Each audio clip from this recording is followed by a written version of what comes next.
Hello बच्चों, कैसे हैं आप सब। मैं पंकज गंगवार और ये आपका प्यारा सा चैनल सीबी एजुकेशन क्लासेस। यदि आप लोग चैनल पर पहली बार विजिट कर रहे हो तो प्लीज चैनल को सब्सक्राइब अवश्य करें, लाइक शेयर और कमेंट करें, क्योंकि ये हम लोगों के लिए टॉनिक की तरह काम करता है। आज हम आप लोगों के लिए एक टॉपिक लाए हैं जो कि आपके 10th क्लास में जीव विज्ञान के पोर्शन से संबंधित है, जिन्हें यानी कि जीव विज्ञान का एक भाग है और पहला यूनिट है।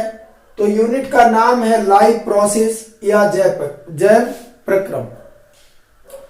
तो देखिए, जैव प्रक्रम से मतलब ये होता है कि किसी भी जीवधारी के जीवन में या जीवन को चलाने के लिए अनेक जैविक क्रियाएं होती रहती है। यानी शरीर के अंदर बहुत सारी क्रियाएं होती हैं जो जीवन को चलाने के लिए आवश्यक होती है, अर्थात जीवन जीने के लिए आवश्यक होती हैं। तो कुल मिलाकर हम ये कह सकते हैं कि जीवधारियों के अंदर जो भी समस्त क्रियाएं होती हैं उन सभी क्रियाओं को सम्मिलित रूप से हम जैव प्रोसेस कहते हैं।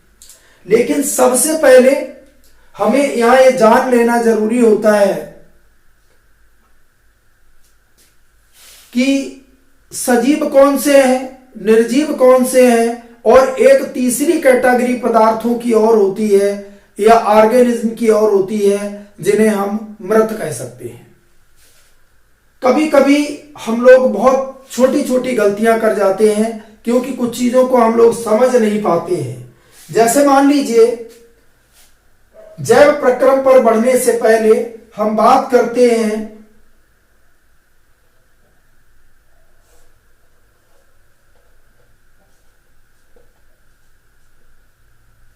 लिविंग और नॉन लिविंग।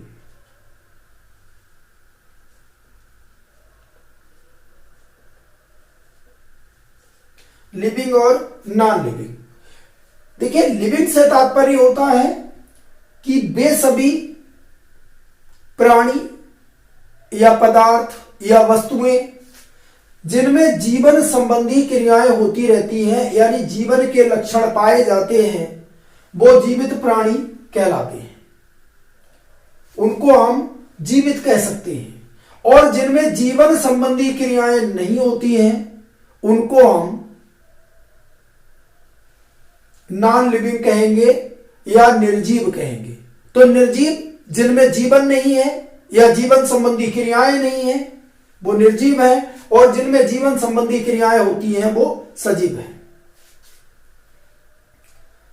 जैसे एग्जाम्पल के लिए हम कुछ बात करते हैं, कुछ क्रियाओं के बारे में बताते हैं। जैसे कोई भी जीवित प्राणी है तो जीवित प्राणी जो है उसमें श्वसन होता है, श्वसन होता है,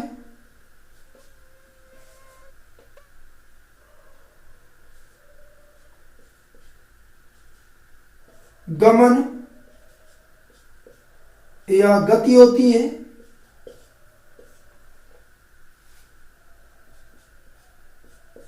पोषण होता है,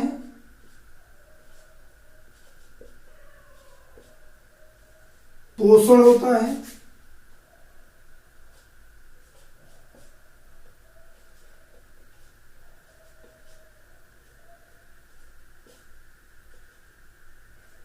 उत्सर्जन होता है,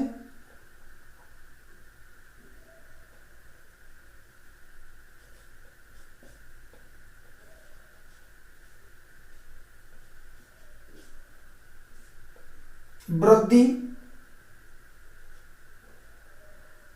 एवं विकास होता है।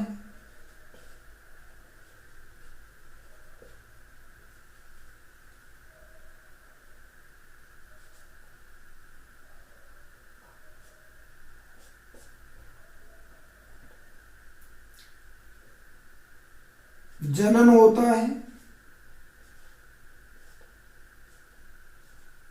जनन। तो ये सारी क्रियाएं, इसके अतिरिक्त बहुत सारी क्रियाएं अन्य भी होती हैं, लेकिन जो मुख्य जैविक क्रियाएं हैं उन क्रियाओं पर एक बार हम नजर डालते हैं। जैसे जो जीवित प्राणी है उनमें श्वसन होता है। श्वसन का तात्पर्य है कि सभी जीवित प्राणी, चाहे वो पौधे हो, जंतु हो, छोटे हो या बड़े हो, सभी में श्वसन की क्रिया होती है। इसके बाद गमन या गति। कुछ स्थायी पौधों को छोड़कर बाकी सभी प्राणियों में गमन या गति होती है। वैसे पौधों में भी अनेक प्रकार की गतियां देखी जाती हैं। इसके बाद पोषण। प्राणी अपनी क्रियाओं को करने के लिए या अपने कार्यों को करने के लिए भोजन ग्रहण करता है, और भोजन ग्रहण करना, भोजन का पाचन करना, पाचन के बाद उससे ऊर्जा प्राप्त करना, इस पूरी प्रक्रिया को ही हम पोषण कहते हैं। तो यह भी सजीवों का लक्षण है कि सजीव पोषण करते हैं। उत्सर्जन।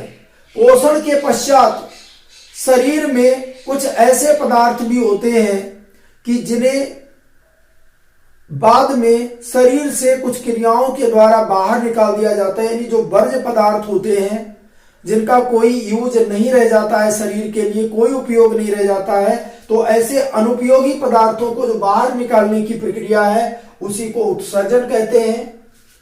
इसके बाद वृद्धि एवं विकास।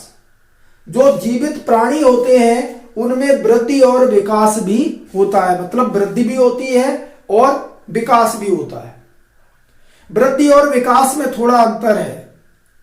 वृद्धि का जो दायरा होता है वो निश्चित होता है, यानी वृद्धि एक निश्चित रेंज के अंतर्गत होती है।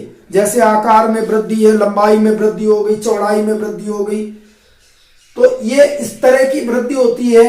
लेकिन विकास जो है वो सर्वांगीण होता है, सभी दिशाओं में होता है और सभी संभावनाएं जहां तक होती है, तो ये सारी चीज जो है विकास कहलाती है। इसके बाद जनन। जनन जो है ये जीवित प्राणियों का सबसे खास लक्षण है। खास लक्षण क्यों है?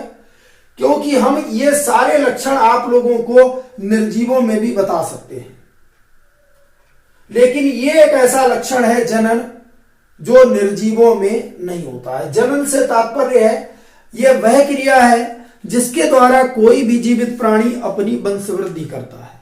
वंशवृद्धि का मतलब है वह अपने समान संतान उत्पन्न करता है। तो अपने समान संतान उत्पन्न करना यह जीवित प्राणियों का लक्षण है। जैसे अगर कोई आम का पौधा है और उस पे फल लगेगा तो उस फल से फिर आम का पौधा ही तैयार होगा, यानी आम के पौधे से आम का पौधा बनेगा, नीम की पौधे से नीम का पौधा बनेगा, इंसान का बच्चा जो है वो इंसान होगा, या किसी अन्य जानवर का बच्चा है वो जानवर होगा। तो अपने समान जो संतान उत्पत्ति की क्षमता होती है उसी प्रक्रिया को हम जनन कहते हैं। इसके बाद बात करते हैं नॉन लिविंग की। वैसे तो कहेंगे कि नॉन लिविंग में श्वसन नहीं होता है, नॉन लिविंग में गमन या गति नहीं होती है, नॉन लिविंग में पोषण नहीं होता है, नॉन लिविंग में उत्सर्जन की क्रिया नहीं होती है, नॉन लिविंग में वृद्धि एवं विकास नहीं होता है। लेकिन एक परिप्रेक्ष्य में हम देखेंगे कि ये जो इतनी क्रियाएं हैं ये नॉन लिविंग में भी देखने को मिल जाती हैं कहीं ना कहीं। कैसे, मैं बता रहा हूं। जैसे हमारे पास कोई मशीन है जो पूर्ण रूप से लोहे की बनी हुई है। जैसे हमारे पास एक इंजन है, इंजन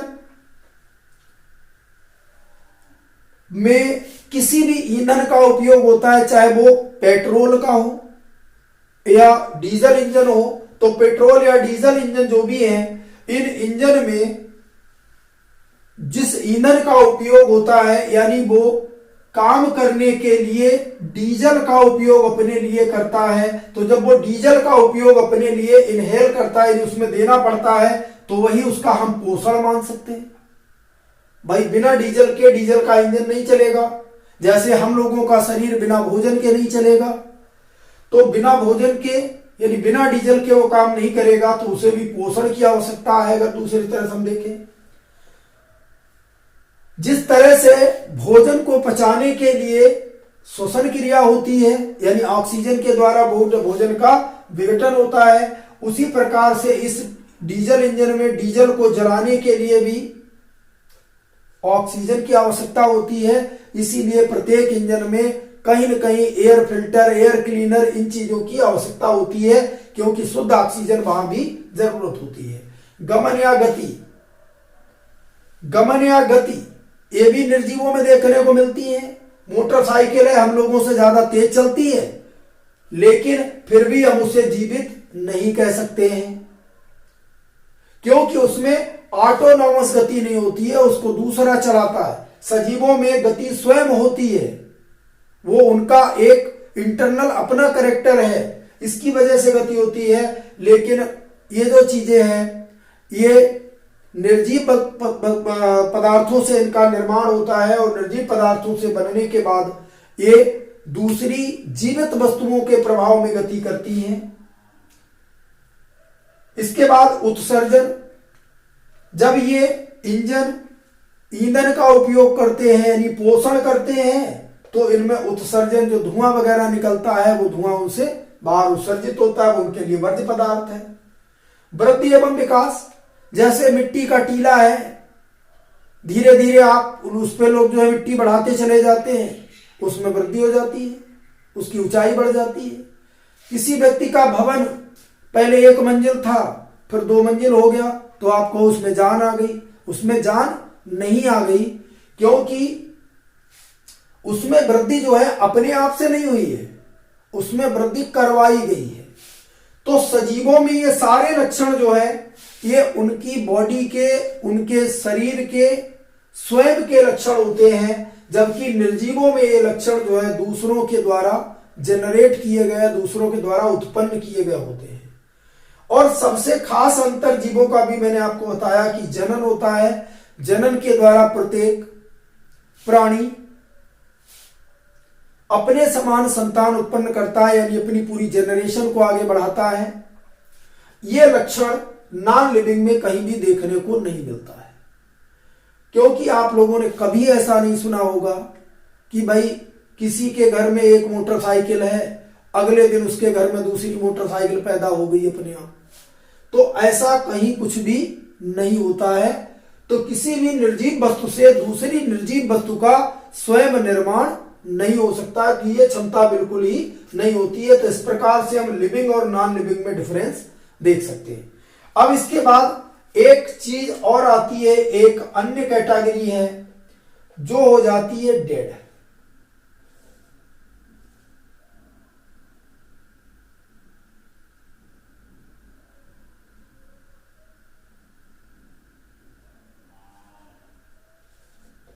तो डेड, और इसको हम कह सकते हैं मृत। मृत, तो जो मृत कैटेगरी है, देखिए मृत कैटेगरी को समझ पाना बड़ा मुश्किल हो जाता है कभी कभी। जैसे मान लीजिए अगर हम आपसे कुछ चीजें बोले कि हमारे पास एक साइकिल है, साइकिल साइकिल है, तो साइकिल कैसी है? साइकिल जो है वो नॉन लिविंग है, साइकिल नॉन लिविंग है। और दूसरी चीज हमारे पास एक हो जाती है लकड़ी की मेज। लकड़ी की मेज, लकड़ी की बनी हुई एक मेज है। साइकिल नॉन लिविंग हो गई, लिविंग आप लोग समझ ही गए हो कितने लक्षण होते हैं। इसके बाद फिर आती है बात लकड़ी की मेज की। देखिए जब भी आपसे पूछा जाए, कुछ पदार्थ आपको दिए गए हों, सजीव कौन से हैं, निर्जीव कौन से हैं, अंतर बिल्कुल क्लियर हो जाएगा। लेकिन डेड को पहचानने के लिए आपको क्या करना है? आपको थोड़ा पीछे इसी प्रक्रिया में जाना है। किसी भी वस्तु के बारे में यदि आपसे पूछा जा रहा है कि वो वस्तु मृत है, लिविंग है या नॉन लिविंग है, ये दो चीजें आप आसानी से क्लियर कर सकते हो। डेड में थोड़ा कंफ्यूजन हो जाता है, तो डेड के लिए आपको क्या करना है? आपको सीधे यहां पर जाना है कि हमें इस बात पे विचार करना है कि जिस वस्तु के बारे में हमसे पूछा जा रहा है कि उसकी कैटेगरी इनमें से क्या होगी। तो उस पे सबसे पहले हमें पीछे इतना जाना है कि हमें ये क्लियर कर लेना है कि वो वस्तु कभी जीवित तो नहीं थी, यानी उस वस्तु में जिसके बारे में हमसे पूछा जा रहा है उसमें कभी जीवन था या नहीं था। अगर उसमें पहले कभी जीवन था, अगर उसमें पहले कभी जीवन था तो उसे हम मृत कहेंगे। अगर कभी भी जीवन नहीं था तो वो निर्जीव है, और वर्तमान में यदि जीवित है तो हम उसको जीवित कैटेगरी के अंतर यानी जीवित प्राणी के अंतर्गत रखेंगे। अगर जीवन प्रेजेंट में चल रहा है तो वो लिविंग है। कभी जीवन नहीं था और न कभी आगे जीवन होगा तो वो नॉन लिविंग है, यानी जीवन की संभावना ही नहीं है। जहां पहले जीवन था अब जीवन नहीं है वो क्या होगा? मृत। तो लकड़ी की मेज जो है ये मृत के अंतर्गत आएगी। क्यों आएगी? क्योंकि लकड़ी पहले कभी हरा भरा पेड़ थी, यानी पहले कभी उसमें जीवन था। तो इस प्रकार हम लिविंग, नॉन लिविंग और डेड की बात करते हैं। और इसके बाद अगले लेक्चर में हम इस टॉपिक पर विस्तार पूर्वक बात करेंगे।